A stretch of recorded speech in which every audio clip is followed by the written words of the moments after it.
Antes de comenzar, un enorme agradecimiento a los dragones del vacío y señores del Imperio Infinito. Gracias a ellos puedo seguir trayéndoles contenido. Y ahora sí, vamos con la historia. El reinado del Señor Oscuro. Los pueblos de los alrededores lo consideraban un señor oscuro por muchas razones. La principal de ellas, su incansable búsqueda de poder. Así era como había llegado a gobernar la región, con puño de hierro y soldados que, como los trataba bien, y les daba una libertad casi absoluta, le eran leales hasta el extremo. Quienes prosperaban bajo su mandato eran, por supuesto, más indulgentes al juzgarlo, pero quienes sufrían deseaban con desesperación que las cosas cambiaran. Sin embargo, como suele ocurrir, un cambio de poder tan drástico era casi imposible de provocar solo con frustración y resentimiento. Todo levantamiento comenzaba cuando la balanza se inclinaba, cuando el gobernante llevaba las cosas demasiado lejos, y el Señor Oscuro tenía cuidado de no cometer errores tan graves. Pero cuando los oráculos anunciaron la profecía de que una campesina estaba destinada a matarlo, la noticia se extendió rápidamente por la aldea y luego por todo el reino. La respuesta del Señor Oscuro al enviar una invitación para que la muchacha acudiera al castillo fue asombrosa, y esa noticia se propagó aún más rápido. Seguro que pensaban matarla.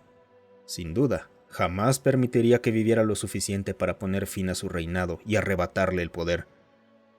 Aún así, cuando los soldados llegaron para llevarla lejos de los demás aldeanos, entre gritos de protesta y lágrimas, ella fue con ellos.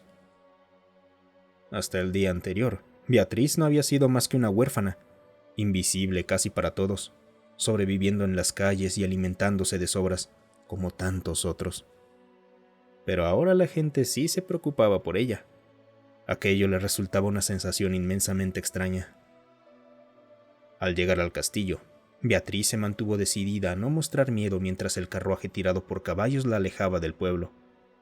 Si aquel iba a ser su último día, no permitiría que la exhibición de poder del Señor Oscuro la intimidara hasta someterla.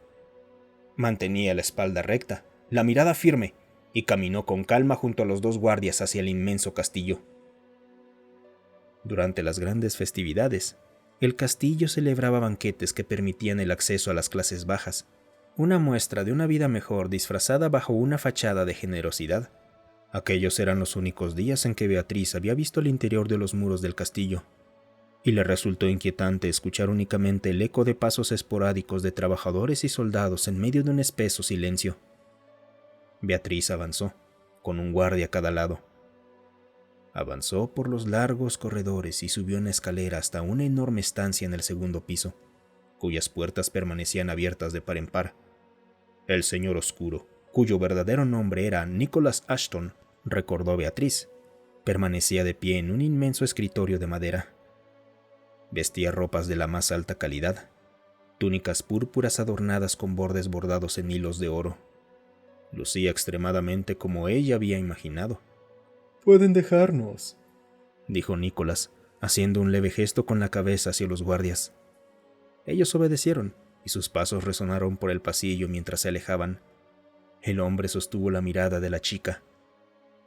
«Beatriz Todd, tienes 14 años, ¿correcto?» Sí, señor. ¿Podría preguntarle por qué me trajeron aquí? El hombre sonrió con una expresión de quien ya conocía la respuesta, divertido por lo que implicaba aquella pregunta. «Seguro que escuchaste la profecía. Los oráculos rara vez se equivocan. Y tenía muchas ganas de conocerte». Beatriz lo observó durante un momento.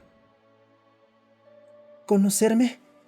Perdón por mi franqueza, señor, pero entré en esta habitación convencida de que iba a ser ejecutada de inmediato. Las cejas de Nicholas se alzaron. «¡Oh, santo cielo! ¿Y manchar esta alfombra con tu sangre?», preguntó señalando la elaborada y hermosa alfombra tejida a mano bajo sus pies. «Jamás haría eso». Entonces, ¿por qué me ha traído aquí exactamente? ¿Seguro que no desea que su reinado llegue a su fin? «Oh, claro que no». El hombre rodeó el escritorio para acercarse a ella. «Me gustaría que mi reinado durara toda mi vida, y también que mi vida fuera larga y próspera». En ese caso, ¿Qué papel tendría yo? Nicolás sonrió. ¿Cuándo crees que pondrás fin a mi reinado? ¿Perdone? Los oráculos proclamaron que tú serías quien acabaría con mi reinado. Pero, ¿cuándo? Beatriz no respondió. ¿Ves? Ese es el problema con las profecías. Siempre son tan vagas, tan abiertas a interpretación, tan fáciles de malinterpretar y también tan fáciles de sacar conclusiones precipitadas. ¿Y cree que eso es lo que ha estado ocurriendo en el pueblo? Exactamente. Nicolás se apoyó contra el escritorio. Eres huérfana. En el mejor de los casos, la sociedad te ignora. En el peor, bueno, estoy seguro de que has pasado por muchas dificultades. Pero tienes una oportunidad aquí, querida muchacha. Me gustaría adoptarte. Eso no tiene ningún sentido. Tiene todo el sentido del mundo. Se señaló a sí mismo con una mano. Piensa en mí como un rey. Necesito un heredero, ¿no es así? Si vivo una vida larga y satisfactoria, inevitablemente llegará a su fin. No tengo hijos, y nunca me interesó demasiado la idea de tomar una esposa. Pero una huérfana... Dime, ¿te gustaría tener tu propia habitación? Beatriz entrecerró los ojos. La comisura de su boca vaciló, incapaz de decidirse entre una sonrisa y un gesto de desconfianza. ¿Eso es lo que me ofreces? ¿A cambio de que no tome las armas contra ti? Te ofrezco darte la bienvenida a mi hogar como parte de mi familia. Te ofrezco un estómago lleno por la mañana, al mediodía, por la noche. Una cama que sea tuya y donde puedas dormir sintiéndote segura. Ropa muy distinta a los harapos que llevas ahora. Y te ofrezco poder. Como hija del Señor Oscuro, tendrás todo aquello que deseas quienes te han tratado mal. Serás la envidia de todos aquellos a quienes honres con tu presencia. Y entonces, después de muchos años sirviendo a mi lado, cuando yo muera, en paz, anciano y en mi cama, rodeado de quienes me fueron más leales, ocuparás mi lugar como gobernante en este reino. La profecía dice que pondré fin a tu reinado, no que heredaré el poder que posees. Entonces, mientras yazca en mi lecho de muerte, serás tú quien me corte la garganta. Beatriz sostuvo su fría mirada. Su corazón pasaba por la sospecha, pero también se aligeraba con esperanza. Escucha, no veo ninguna razón para que tú mueras. Al contrario, cumplir la profecía parece ser la mejor opción para ambos, ¿no te parece? Beatriz caminó lentamente hasta quedar frente a él. Sus ojos recorrieron la extravagante ropa que vestía. Sus dedos rozaron la tela, más gruesa y resistente que cualquier cosa que hubiera conocido.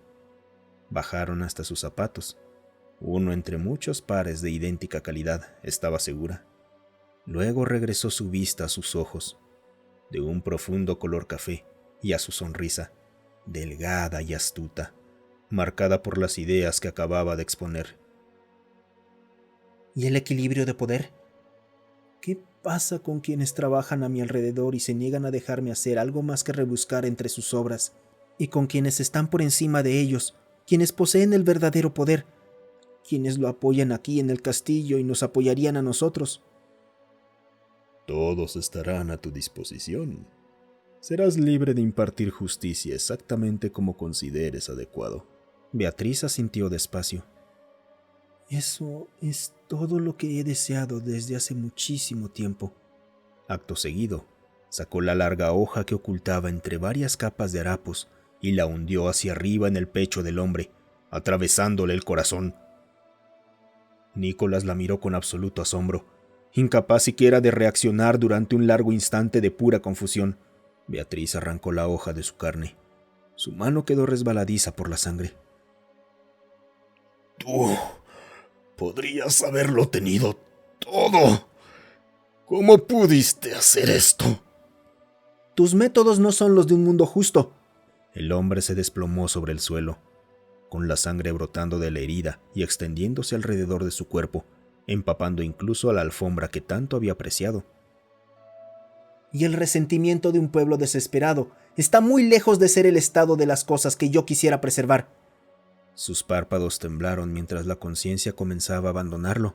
Intentó ponerse de pie, intentó pedir ayuda, pero simplemente ya no tenía fuerzas. Simplemente cometiste un error. No sé qué vendrá después, pero estoy decidida a hacer que sea mejor que la vida que llevábamos bajo tu yugo. Las últimas fuerzas de Nicholas finalmente lo abandonaron. Sus brazos dejaron de sostenerlo y quedó tendido en el suelo, con los ojos fijos en la nada, mientras sus pupilas se dilataban al perder el conocimiento. Beatriz limpió el cuchillo en las túnicas del hombre y volvió a ocultarlo entre los pliegues de su ropa mientras contemplaba el cadáver frente a ella. Se preguntó cuánto tardarían los guardias en regresar para comprobar cómo había ido su conversación. Se preguntó cómo continuarían las cosas. Si la abatirían ahí mismo, si la encarcelarían, la torturarían. Y por encima de todo, se preguntó qué vendría después.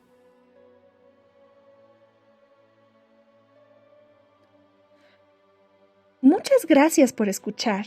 Recuerda apoyar el canal dejándonos un like, un comentario o compartiendo el video.